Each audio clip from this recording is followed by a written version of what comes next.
Good morning students. आज हम लोग जीके का बहुत ही इंटरेस्टिंग टॉपिक पढ़ेंगे, राजा महाराजाओं के बारे में। Let's start. Our topic for today is great emperors, page number 32 and page number 33। ठीक है, तो सबसे पहले हम लोग पढ़ते हैं हटशेपट। हटशेपट जो है वो एक क्वीन थी। Let's start.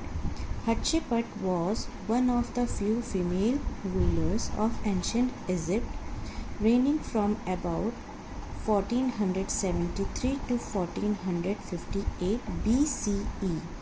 She became very powerful and took the full titles of a pharaoh. Her reign was a peaceful one and her foreign policy was based on trade rather than war.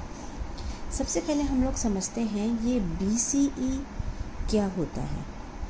देखिए बेटा, 3 term होती है, BCE, BC और AD। तो BCE और BC जो होता है वो लगभग सेम होता है। BC का मतलब होता है बिफोर क्राइस्ट और BCE का मतलब होता है बिफोर कॉमन एरा, और AD का मतलब होता है एनो डोमिनी। ये एनो डोमिनी जो है मैं आप लोगों को 3rd क्लास के अंदर फुल फॉर्म वाले चैप्टर के अंदर पढ़ा चुकी हूँ, अगर आप लोगों को याद होगा तो, है ना। तो इसका मतलब क्या होता है, हमारा जो कैलेंडर है वो किसके हिसाब से चलता है, क्रिश्चियन डेट्स के हिसाब से चलता है। तो बिफोर क्राइस्ट का मतलब ये हो गया, ये तब की बात बता रहे हैं जब क्राइस्ट पैदा नहीं हुए थे। ओके, और कॉमन एरा का भी मतलब यही होता है। और एनो डोमिनी मतलब होता है जब क्राइस्ट पैदा हो चुके थे उनके काल में, जब उनका काल चल रहा था। ठीक है, अब चलिए हम लोग हटशेपट के बारे में समझते हैं। हटशेपट जो थी वो इजिप्ट की एक बहुत सारी रानियों में से एक रानी थी, एक क्वीन थी, और वो बहुत ही पावरफुल थी। ठीक है, और उनका जो रेन का मतलब क्या होता है, उनका शासनकाल। उनका जो शासनकाल था, जब उन्होंने जितने टाइम भी राज किया उस टाइम बहुत पीसफुल, बहुत शांति का माहौल रहा था, और वो किसी से लड़ाई करने की बजाय आपस में बातचीत करके लड़ाई को सुलझाने में ज़्यादा विश्वास रखती थी। और उन्होंने कितने काल तक शासन किया, 1473 से लेकर के 1458 BC तक। ठीक है, ये हम लोग उल्टा चलते हैं। उल्टा मतलब जब बिफोर क्राइस्ट मतलब क्राइस्ट के पैदा होने से, जब क्राइस्ट पैदा हुए थे उससे लेकर के पीछे की साइड में चलते हैं। ठीक है, तो ये हटशेपट के बारे में हुआ। अब आता है शीहुआंगदी। शीहुआंगदी ऑफ द किन डायनेस्टी 221 to 207 BC। BC मतलब बिफोर क्राइस्ट, क्राइस्ट के पैदा होने से पहले, was the creator of the first unified Chinese empire. He began the construction of the Great Wall of China. His tomb, known as Qin Tomb, is now designated as a UNESCO World Heritage Site. तो world, आप लोगों ने great wall of China के बारे में भी बहुत अच्छे से पढ़ रखा है। तो जो शीहुआंगदी जो थे, किन शुआंगदी जो थे, उनके काल में उन्होंने ही ये ग्रेट वॉल ऑफ चाइना जो है बनवाई थी। ठीक है, और उनके नाम का जो टॉम्ब है जिसको किन टॉम्ब बोला जाता है, वो आज यूनेस्को वर्ल्ड हेरिटेज साइट के नाम से जाना जाता है। ठीक है, अब आते हैं Ashoka was the last important emperor of the Mauryan rule in India. After the bloody battle of Kalinga, he gave up fighting wars and adopted Buddhism. He had Buddhist teaching inscribed on rocks and pillars throughout his kingdom, the most famous being the Lion Pillar at Sarnath. Later in 1915, this was adapted to become India's national emblem. अब इसका क्या मतलब हुआ, आप लोगों ने अशोका जो थे वो हमारे इंडिया के अंदर मौर्य का जब काल चल रहा था उस टाइम पे ये आए थे और इन्होंने राज किया था। ओके, और इन्होंने कलिंगा की एक बहुत ही फाइट जो होती, बहुत ही गंदा वाला वॉर वॉर हुआ था, वो जो वॉर है उस टाइम पे अशोका ने बहुत ज़्यादा खून खराबा देखा था, बहुत सारे मासूमों को मरते हुए देखा था। ठीक है, तो उस टाइम से उनका मन एकदम चेंज हो गया था। उन्होंने शपथ ली, उन्होंने प्रॉमिस किया कि वो कभी फ़ाइट नहीं करेंगे और वो लोगों की मदद करेंगे, किसी को भी मारेंगे नहीं। वॉर से अगर कोई भी प्रॉब्लम होगी तो वो फाइटिंग से या वॉर से उसको सुलझाएंगे नहीं, उसको अच्छे बातचीत करके सुलझाने की कोशिश करेंगे। ठीक है, इसका मतलब उन्होंने बुद्धिज़्म धर्म को अपना लिया और उनकी जो बुद्धिस्ट की जो टीचिंग्स होती है उनको अपनी लाइफ में अप्लाई करना शुरू कर दिया। उन्हीं के काल में पत्थरों के ऊपर बुद्ध की बहुत बड़ी बड़ी मूर्तियाँ बनाई गई थी।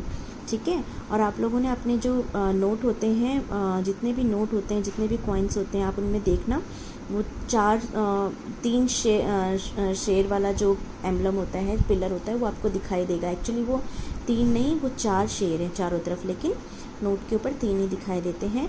वो जो पिलर है वो अशोका ग्रेट ने ही बनाया था, है ना। और वो कहाँ पर है? वो सारनाथ के अंदर है। ठीक है, और 1950 के बाद में इंडिया ने उसे अपना as a national emblem adopt कर लिया था। ठीक है, तो ये जो हमारा नेशनल एम्बलम है वो किसने बनाया था? अशोका ने बनाया था। ओके, अब आता है Jalaluddin Mohammad Akbar, also known as Akbar the great, was a great Mughal emperor. He ruled from 1556 to 1605. Akbar was only 13 years old when he became the king. Deen-e-Ilahi, a religion movement, was started by him in the late 16th century. ये तो आपने movie भी देखी होगी, Akbar the great, है ना। उसके अंदर ऋतिक रोशन है, ऐश्वर्या राय है ना। तो वो उसी के बारे में बताया गया है। अकबर जो थे वो, उनके फादर की डेथ बहुत जल्दी हो गई थी और उन्होंने 13 ईयर्स के अंदर ही उनको किंग बना दिया गया था। दीन-ए-इलाही नाम का जो रिलीजन मूवमेंट था वो स्टार्ट हुआ था 16th सेंचुरी के अंदर और वो इन्हीं के थ्रू चलाया गया था। ठीक है, तो जो अकबर जो उनका नाम था जलालुद्दीन मोहम्मद। ठीक है, उन्हें अकबर द ग्रेट उनके बहुत अच्छे काम की वजह से उन्हें ये नाम दिया गया था। उन्होंने कब रूल किया था? उनका शासनकाल कब था? 1556 से लेकर के 1605 तक था। ओके, अब नेक्स्ट आते हैं Augustus. Augustus was the first emperor of Rome, and during his long reign he brought peace and stability.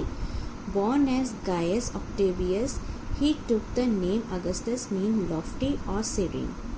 In 31 BCE, देखो यहाँ पे BCE आया है। BCE मतलब बिफोर कॉमन एरा, मतलब बिफोर क्राइस्ट के पैदा होने से पहले। He defeated Anatone and Cleopatra at the Battle of Actium and became the undisputed ruler of Rome. Augustus का जो शासनकाल था वो बहुत लंबा चला था और वो रोम के राजा थे। ठीक है, उन्होंने अपने शासनकाल में बहुत शांति और स्टेबिलिटी, मतलब एक हर चीज़ अच्छे से चल रही है, रूल से चल रही है, कोई लड़ाई झगड़ा नहीं, सब कुछ अच्छे से चल रहा है। उनके नाम का जो मतलब था लॉफ्टी और शरीन, मतलब उनके नाम का, उनको अगस्तस जो है उनका नाम उनको दिया गया था। उनका रियल नाम क्या था? Guys Octavius. ठीक है, फिर उनको नाम दिया गया प्रभावशाली और शांत, है ना, क्योंकि उन्होंने अपने शासनकाल में इन सब चीज़ों को एडॉप्ट किया था, है ना। तो उन्होंने एनाटोनी और क्लेओपेट्रा को हराया था और वो रोम के बहुत ही अच्छे राजा माने जाते हैं। अब आता है queen Victoria. Queen Victoria reigned over the United Kingdom for almost 64 years from 1837 to 901. She was 18 years old when she became the queen. During her reign, the British ruled over India and many other countries. Queen Victoria जो थी वो United kingdom की queen थी और उन्होंने 64 year तक राज किया है। कब से कब तक? 1837 से लेकर के 1901 तक। ये 18 ईयर्स की थी जब इनको क्वीन बना दिया गया था और इन्होंने अपने शासनकाल के अंदर ब्रिटिश जैसे ब्रिटिश लोगों ने अपने इंडिया पे राज किया था, उस टाइम भी ये रानी थी। ठीक है, तो चलिए अब हम लोग हमारे क्वेश्चंस कुछ कर लेते हैं। Match the monuments with match the monument with the leaders who built them by writing the correct answer option in the boxes. हम लोगों को मॉन्यूमेंट देखने हैं और बताना है किसके शासनकाल के अंदर ये बना था। तो आप लोगों को ये मेरे जैसे आंसर्स नहीं लिखने हैं, सिर्फ आप लोगों को बॉक्स के अंदर ये सी और एफ ई आंसर्स आपको लिखने हैं, है ना। फिर भी मैं आपको एक्सप्लेन कर देती हूँ। Number 1, palace of Versailles, France. तो ये किसके राज में बना था? King Louis 14। ये देखो रोमन नंबर में लिखा हुआ है 14। ओके, तो इसका आंसर आप लोग यहाँ पे लिख देंगे सी। Chittorgarh fort, India. ये बना था मौर्य रूलर के अंदर। मौर्य रूल जब मौर्य का शासन चल रहा था तब चित्तौड़गढ़ फोर्ट बना था। Summer palace, China. Summer palace China बना था किंग एम्परर क्वांगलॉन्ग। इसका आंसर है E. Red fort, India. Red fort India जो है, रेड फोर्ट जो है वो इंडिया के अंदर है और ये बना था शाहजहां के काल के अंदर। आर्क दे ट्रियोम्फे, फ्रांस, नेपोलियन बोनापार्टे। ओके, तो इसका जो प्रोनाउंसिएशन है आर्क दे ट्रियोम्फे, इसका फ्रांस में भी अलग प्रोनाउंसिएशन है, पर हम लोग जो इंडियन इंग्लिश बोलते हैं उसमें इसका यही प्रोनाउंसिएशन होता है। तो आर्क दे ट्रियोम्फे जो फ्रांस के अंदर है वो किसके शासनकाल में बना था? Napoleon Bonaparte. बुलंद दरवाज़ा, इंडिया। बुलंद दरवाज़ा जो है वो अकबर के शासनकाल में पड़ा था, जिसके बारे में अभी हम लोगों ने पढ़ा है। ठीक है, तो बेटा ये हमारा चैप्टर आज का यहीं पर ही ख़त्म होता है। आप सब लोग हमेशा के जैसे अपना काम कर लीजिएगा और आप लोगों को सिर्फ ये सी, एफ, ई, बी, डी और ए यही आंसर लिखने। आप लोगों को स्पेलिंग्स नहीं लिखनी है, पर आप लोगों को याद होनी चाहिए स्पेलिंग्स। देखिए यहाँ पे सारी स्पेलिंग्स लिखी हुई है, आप लोगों को स्पेलिंग्स याद होनी चाहिए। हो सकता है एग्ज़ाम में मैं क्वेश्चन दे दूँ कि आप जैसे मान लीजिए पैलेस ऑफ वर्साइल फ्रांस किसके शासनकाल में बना था, तो आपको ये स्पेलिंग आनी चाहिए। ओके, तो किंग लुइस की आपको स्पेलिंग आनी चाहिए। तो यहाँ पे हमारा चैप्टर ख़त्म होता है। हम लोग मिलेंगे नेक्स्ट टॉपिक में। तब तक के लिए bye bye, stay home, stay safe, bye bye.